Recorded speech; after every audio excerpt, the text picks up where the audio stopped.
Ali Bongo Ondimba is now ex-president of Gabon, was removed earlier today. A military setup has come into place, and they've decided that they're now in charge. And why now?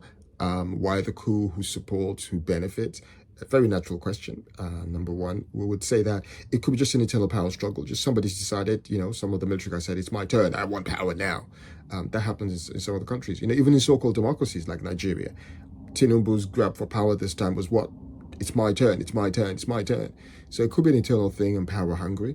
But also 1.2 is that it could be that some foreign powers have backed a new faction to take over from a rival faction. So the British, the Americans, the French are in a competition in these lands. They back this or that faction against the other person's faction, so that if their man that they support comes into power, their companies with Shell or Chevron or BP will get contracts. It will benefit them, not benefit the people. Point number two, there's been support in Niger and these kind of places for coups recently, because people are suffering, people are starving, people are trying to escape poverty and huge poverty in these lands. Gabon has oil, a third of the population is suffering.